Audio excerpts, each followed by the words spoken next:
Ouch! No, no, no, no, no, no! Whoa, whoa, whoa, whoa! Heal, heal! Too late.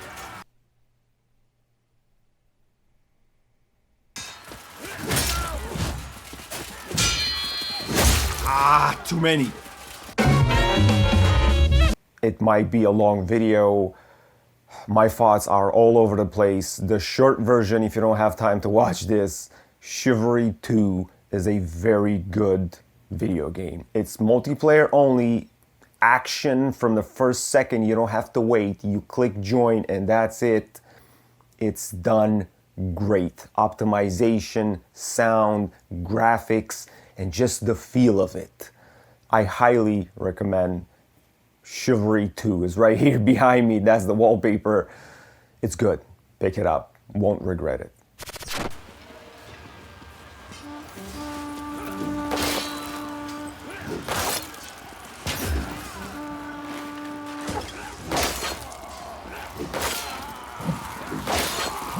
Ouch! Yeah, I know there's like 100 of you. Bear with me. I'm doing this in this, I don't know if you can see it, in the morning that I've shot Contracts 2. I'm trying to get my thoughts together to think about this instead of Contracts 2. It might be a video that's all over the place, but yeah. The first one, Chivalry, was released back in 2012, I believe, 9 years ago, like almost a decade. For a sequel, I think that's a long time.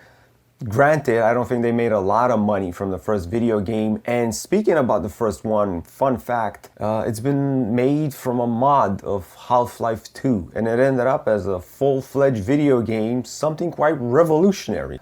Sure, lately we've been getting Mordhau, but the genre is still pretty much small. Unlike Mordhau, this is much more easier to learn. You know, it's more forgiving. First of all, straight off the bat, why would you play this? Because it's so fun. Fun factor is the most important thing. I mean, this is why we play video games, guys. We play them to forget about the real world, you know, put our troubles behind, pretend that we are someone else, and just have fun. Chivalry 2 does this very well. I mean, it puts you in a 64-player battleground, medieval-esque scenery. You're dressed up like a peasant or a knight or whatever, a squire. You're on a battlefield crying out loud all the time. Either you're in pain or you're just battle crying. You actually have a buff for that. Leave your worries and frustrations at the door. You are definitely here to have fun.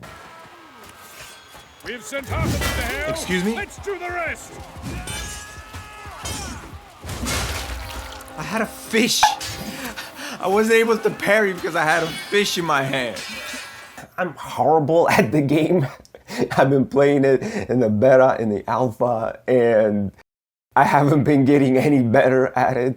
Half of the time, I don't know what I'm doing. Even when I think that I know what I'm doing, the hits won't land because your enemy is so unpredictable. Swinging a huge double axe, killing 2 guys with 1 blow by mistake. I mean, when combos hit accidentally, those are the most satisfying moments. You don't know what you're doing, but then again, probably few people on the battlefield know. It's chaotic, it's good. Multiplayer only, no single player.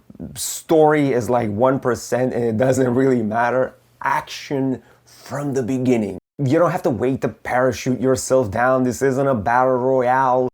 No seconds are wasted. You connect, you immediately join in the fun, no waiting, instant action. I loved it. There's 2 sides, right? You have the Masons, which are in red. I always play the Masons. And the guys in blue, they're called Agons or something like that. They give you like explanation why these factions are rival and whatnot, just so you can have a little bit of background story.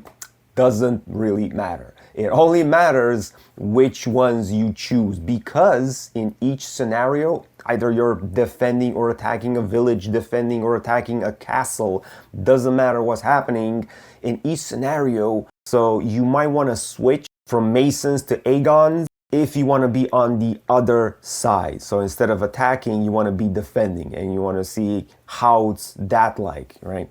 Speaking about switching sides, right now they still have to polish this. I don't know if anybody's gonna watch this video, especially the people that make the game, but this needs to be improved.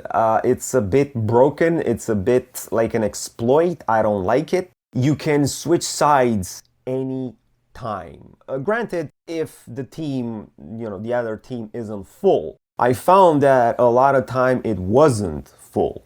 And at the end of the game, after, let's say you played with the Reds the entire game, now the Reds are losing. In a second, well, not in a second, you have to wait for the spawn. You can switch any time. Granted, if the team, the other team isn't full. I found that a lot of time it wasn't full.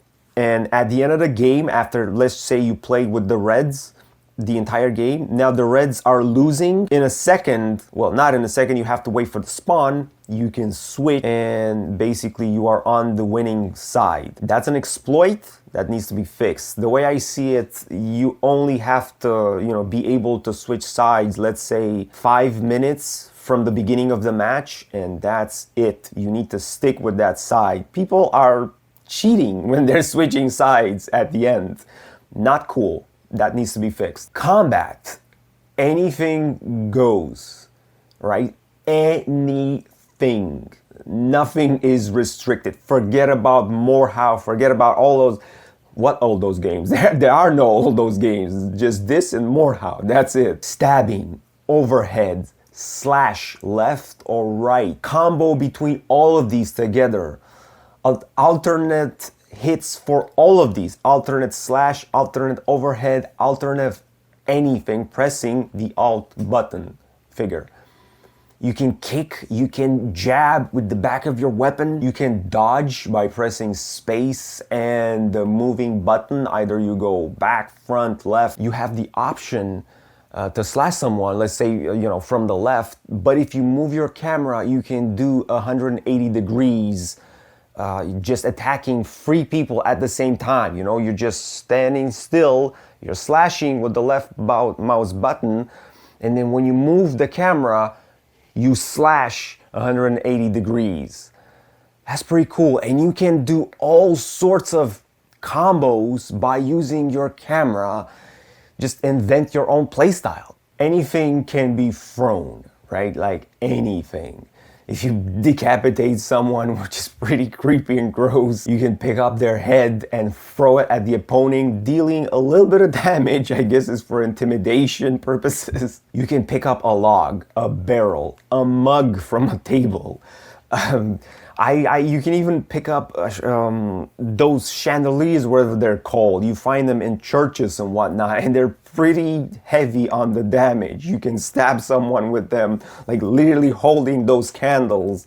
It's incredible. Anything can be thrown. If your opponent drops the sword, pick that up, throw it at someone. There is no weapon that cannot be thrown. There's no weapon, too big.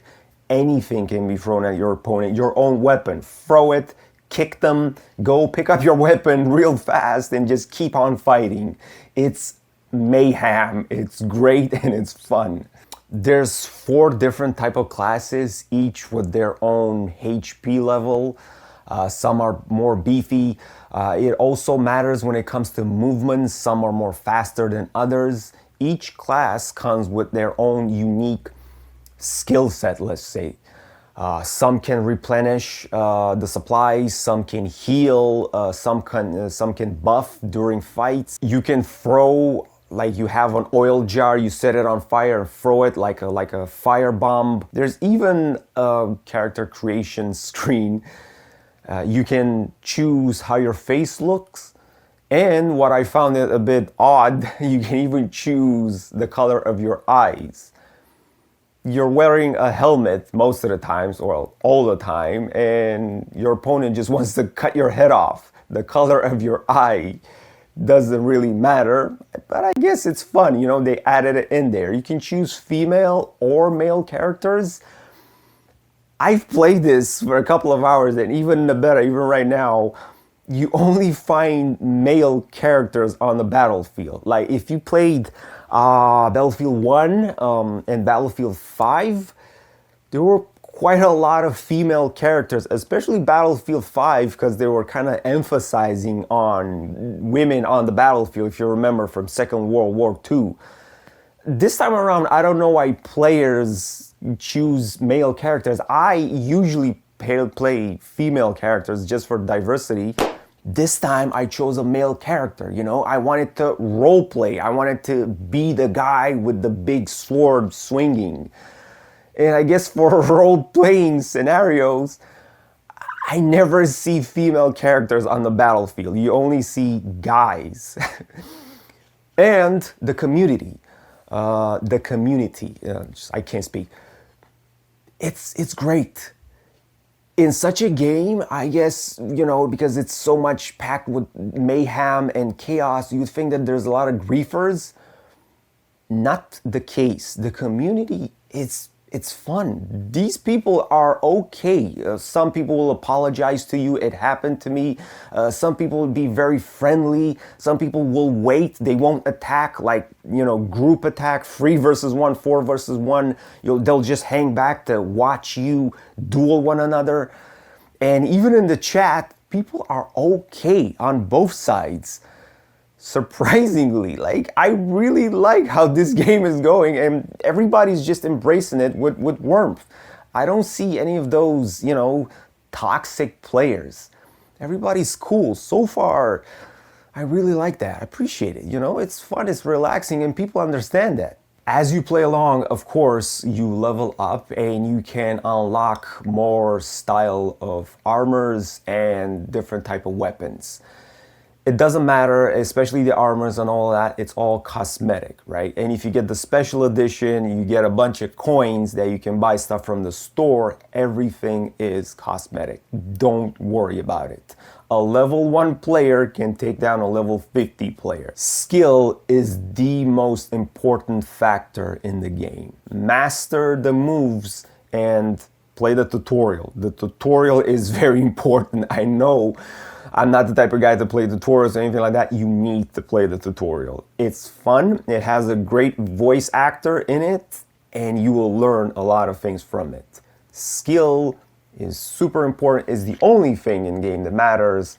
None of that cosmetic stuff. I guess it's great that they put it there. You know, you have meaning, you know, why you should level up and all that, but it doesn't really matter. You can be level 1 and totally own everybody on the battlefield. The map style is in rotation, I believe, and it's a little bit like Star Wars Battlefront. You cannot choose the map.